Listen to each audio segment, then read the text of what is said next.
Welcome to the Emergent Human, where we explore optimizing health and body spirituality and post-conventional living. I'm Michael Osterling, a therapist, coach, and educator, and I'm your host. Today's guest is my friend, Heather, who is a liberation coach and trainer, meditation facilitator, and occupational therapist with clinical expertise in nervous system regulation, sensory processing, and child development. Heather is particularly passionate about the merging of neurology and spirituality. Heather's commitment to integrate the wisdom of therapy and self-development realms arose from a feeling of misalignment with the constraints of the Western medical model. This prompted a call to innovate and broaden the therapeutic paradigm towards a holistic and heart-centered approach. Heather has created True and Nature Alignment, a coaching system designed to assist individuals in discovering and unconditionally loving their authentic selves. Oh, that's awesome. Welcome, Heather.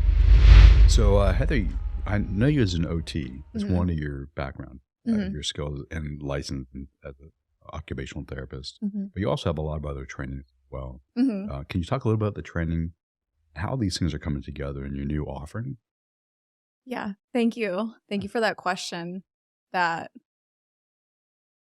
only way I was going to be able to sustain being an OT was to bring in some more holistic modalities that really take in the whole body-mind system.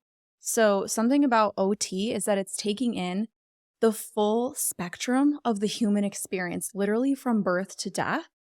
However, in its really expanded capacity, I found that there wasn't enough depth within the approach itself. It was this jack of all trades, kind of spread super thin energy. And it really came down to I wasn't able to be my best self while being an OT in the traditional healthcare system. So my new offering is actually created for OTs, helping OTs regulate their nervous systems so that they can co-regulate with their clients and careers. So, and I think that's awesome. And I've loved some of the conversations we've had. Unfortunately, they've never recorded. So Yes, here we are. We'll hit some of them, some of the high points. So just as a stepping back, your critique of the conventional OT system, can you compare that to the system that you're creating to help OTs? Yeah, totally. Just so we know the differences. Yeah, there's a lot here. One of them being that the traditional paradigm, and I know you come from traditional therapy and you've also brought in this making more of a holistic, total human approach. Something about OT is that as therapists from school and very much out in practice, we are constantly indoctrinated or conditioned to be client-centered. The client, the client, the client. And so it's very outward facing. And with that, we actually miss the mark on what makes us an effective, amazing therapist, which is our own presence. Wow. Okay. The art of being a therapeutic presence is completely lost when we're burned out and dysregulated. That's the first thing to go. And unfortunately, that's the last priority in the traditional therapy model. And I have to imagine through our conversations that a lot of OTs are overburdened, overworked, dysregulated, as you say. Yeah. Because the system is structured in such a way, from what I understand, to lead to that outcome. 100%. We're not given the training or the education on mastering our own system. And we're inundated with so much content and information, having to be so proficient literally in the full human experience, but not being masterful within ourselves. I always couldn't put my finger quite on what was off about it. And I actually had to step back entirely and out of that role and almost have this death and rebirth with it, where now I can really reclaim that title and feel really proud of it. Yeah, it took some journeying though. Really, that missing link is the self-mastery and having the ability to make your compassion sustainable by first filling yourself up, making sure that you are feeling safe and regulated before going into someone else's home and bringing all of your stuff and all of your energy and then almost swapping in this really dysregulated, often chaotic frequency that happens. And it's invisible, but it's deeply felt. It's interesting. You said that it was a kind of a process of awakening for you, Yeah. Death and rebirth, which I want to hear more about. Then I heard you talk about that it's kind of almost two processes, like self-mastery, self-regulation.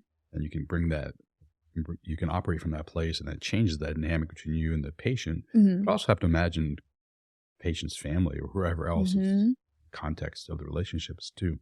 But before we kind of get into that self-mastery and the co-regulation of the other people's, talk about like, what was there a moment you're like, God, this isn't working? Just either for me or the whole system, I can see clearly, or was it a process over time? Like, how did you come to that eventual death and rebirth? So there was a lot of divine intervention with it for sure. I've been really supported and guided to this realization. Essentially, when I became an OT, I did a full-on sprint straight out of high school, nonstop, dual enrolled every summer, literally nonstop. So I became a board certified OT at 22. So that whole time I was just go, like just drunk on this ambition, thinking that there was something on the other side of it, some kind of a reward.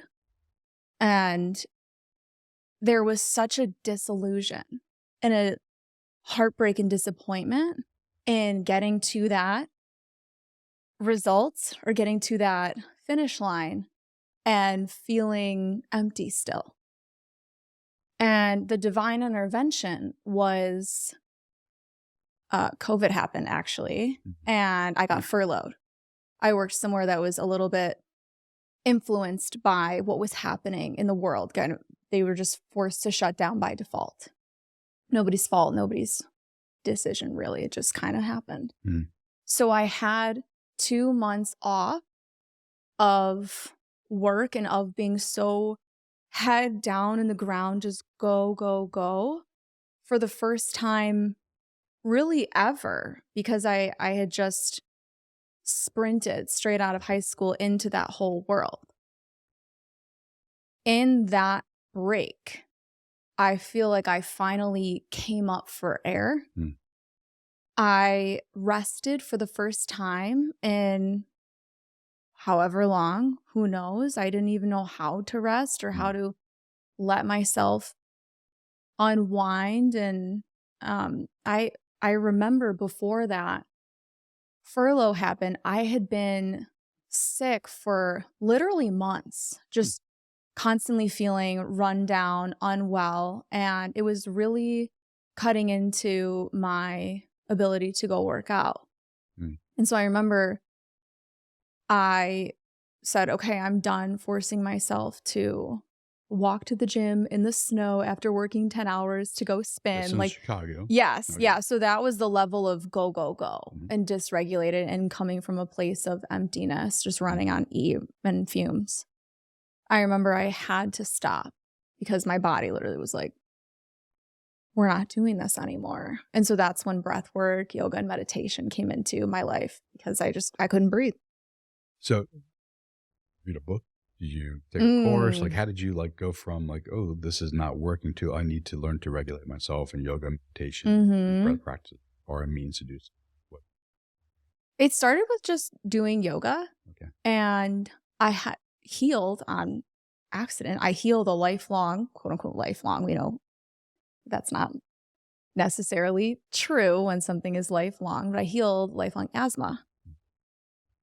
And I realized, oh, there's something to this. Energy is real because through the power of bringing my focus into my heart and into the expansion and the flow of my lung space, I now know that that was bringing life force energy or prana into this part of my body that was somehow closed or discarded, and had a very, you could say, miraculous healing from that. And from there, the rest is history, just that taste of truth. And that was all I needed. Okay, so kind of burnout, you could see the limitations of the conventional system. You started learning to regulate yourself through yogic practices, breath practices, meditation. When did the death rebirth happen? Because it's one thing to learn to regulate yourself, which is awesome. How did that translate into like, I need to do this whole system needs to be reformed. Yeah. This is my approach to that. Yeah. So it took a long time. It was a lot of trial and error.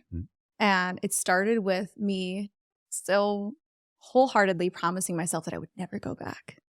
I'm never going back. That was what I would say when I was on furlough. Like, this is it. Pinky promise. I went back. And I felt so angry all the time, because I broke a promise to myself. And in learning to sit with my emotions and having that anger and that resentment actually power me through to the other side, almost like breaking up against some kind of like an invisible ceiling within me of being like, and just exploding like a volcano. And being oh, like now I see, like, this blew out the barriers of, like this boxed in way that I was living. I got so mad about it that I literally exploded out of it. And then I love the imagery. Yeah. Yeah. That's really cool. Yeah. And then on the other side, As long as I'm not standing next to you. on the other side of that was a lot of truth. And so for me, it was like the first part of my career when I would be in those burnout patterns. The reason I was getting sick was because I was stuffing down those feelings and denying them and disowning those parts of me that were like, hey, this kind of sucks. I don't like this. I wasn't built for this. So might you say that anger was a means of showing your own need for certain boundaries? Clarity? Yeah, totally. And that's an element of the current state of healthcare, where there's this invisible expectation to just give and give and give. And we've talked about the wounded healer archetype. Those wounded healers, in the form of overworked, underpaid, burnt out therapists, are just going deeper into the cycle and burning out so hard so fast. And it's actually going to become somewhat of a crisis of a shortage in the rehab profession, in proportion to whatever numbers are going to happen with the aging population. And it honestly it's not serving anybody in any of the seats. So when I took a step back and realized, okay, there's this current, especially since 2020, there's this current of fear. There's a lot going on in society right now. And if you open social media, you can get pretty doom and gloom pretty fast. And so I interviewed some caregivers and also some therapists. And I know my patient, I know patient care quite well. And I thought, okay, of all the people that are in the room during client care, whose responsibility is it, or who has the best fighting chance to bring a ripple of peace throughout the whole collective? Where does that start? Who's the leader? Okay. It's not the patient. They're probably going through their whatever version of personal hell they're going through, diagnosis, or they're in the hospital, whatever's happening with them. Completely off the table. Not the caregiver, same thing. They need to take care of themselves. So it comes down to, okay, if you can help the therapist regulate themselves and protect their energy, advocate for themselves, and then they can go into that space regulated. They're putting hands on people. They're in their energetic fields. They're giving them, cues, and oftentimes they're all just co-dysregulating, and it's like the blind leading the Yeah, blind. yeah, I can imagine, right? Yeah. And so this is going to bring a ripple of peace and coherence and physical safety into, very high pressure therapeutic situations. So the caregiver team, your focus is in this case on the OT, Mm-hmm. helping them learn to regulate themselves Mm-hmm. so they don't show up as a mess. Yeah, Messy. through no fault of their own, but yeah, Yeah. Wasn't in a pejorative way. it's But, true. just life happens. We show up energetically Mm-hmm. dysregulated. Mm-hmm. And then that shows up inside the patient Mm-hmm. or the other people. Mm-hmm. What are some of the things you would teach in OT to help them learn to regulate themselves so they can show up in a more centered, calm, cool, heart open space without Mm-hmm. being burnt? Yeah, that's a really good question. Thank you for that. So the biggest one, the most accessible for anybody that's wanting to have more regulation in their nervous system, peace within them, and therefore in their home, their career, is to develop some kind of an appreciation for the breath. So breath work, and I don't really resonate with that term. Okay. Yeah, it feels very like militant, and I know it's not a problem for you. For me though, I want everything to be fun and enjoyable. So you don't like the work piece of breath? Yeah. Okay. OTs have enough work, Okay. right? Yeah, like yeah. there's swimming in work. So Okay. it's not Yeah. like get good at this, that not this pass fail pressure of like you have to do this prescriptive thing. So for me, it's more so creating an appreciation for the refreshing effect of taking full breaths, really using your full lung capacity to breathe in and breathe out, and taking that belly breath, prepping yourself either in the beginning of the day or before moving into a patient interaction, or even before you do rehab with a patient, cueing everybody, okay, let's take 3 belly breaths and notice, where do you feel sensation? What do you feel? What's moving for you? What's alive for you? So really powering through curiosity and connection to self. Because if you trace down basically all of the difficulty, it's just a disconnection from self. I like that. So I like I'll use the word nourishing, kind of you're nourishing. Yeah, oneself. that's a big one in my branding. Yeah, no, nourishing. I really like that. Thank you. And I like the playful approach. And I understand the work breath piece. So that's cool. I won't argue with you there. I won't fight you on the work piece. Get your military guys after me. Exactly. And I know that you're very familiar with like the brain and the nervous system and the benefits of that kind of breath practice. And giving one access to the prefrontal cortex, you think clearly, so you can make better decisions. Because in the medical field, you want to make really good decisions. You want to be operating on from that stress space. Totally. Yeah, that's a really good point too, is that it's not that this is a problem for me, but when we're entering into the health paradigm, we want to speak in terms of the physiology and nervous system. So it's not this mystical, magical thing, although it is. It is, yeah. For the record. It's helping people switch from the stressed, contracted state of the sympathetic nervous system, where we're not as effective, we're not as creative, we can't pivot and problem solve with grace. Yeah. We're really boiled down to our survival self, which lives in this little scary box within us. It's just not our best self we're bringing forward. And being able to just literally with 3 belly breaths move more down the spectrum into that rest, digest, and reset parasympathetic state. I could imagine too, it might create an opening. There's the left brain, right brain. Create a space where you might approach your client, or as a patient in this case, not as like, I have to do, it's like rote. I do these 8 things and I have to follow these guidelines. Like maybe there's a little bit of playfulness in there because you're actually working with an individual as opposed to like universal, that everyone's exactly the same. Yes. True.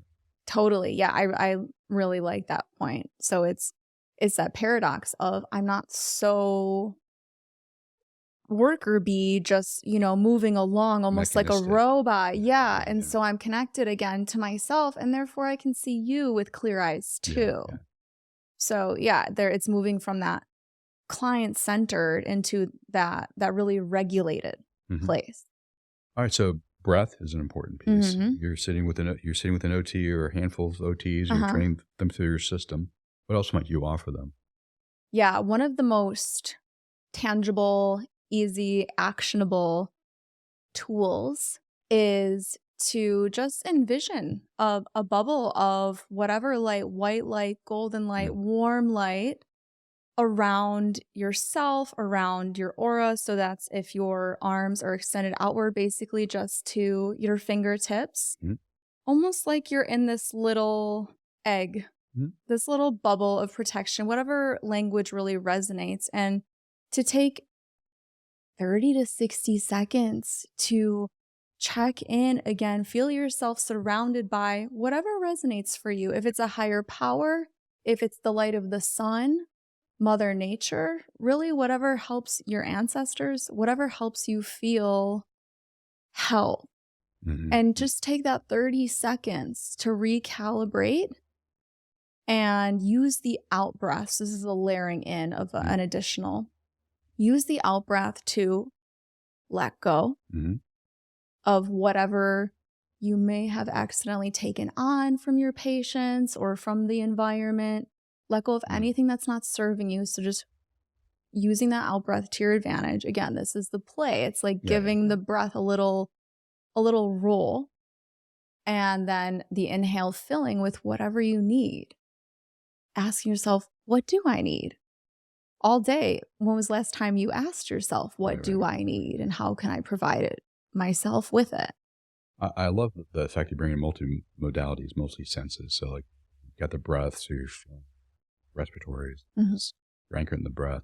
You're also seeing yourself as an energetic system with boundaries, as flows and stuff. I imagine you might hear things because you're asking yourself questions, but the answer comes from the body. Different aspects of the energetic body might emerge. So you're anchoring it in different modalities. Awesome.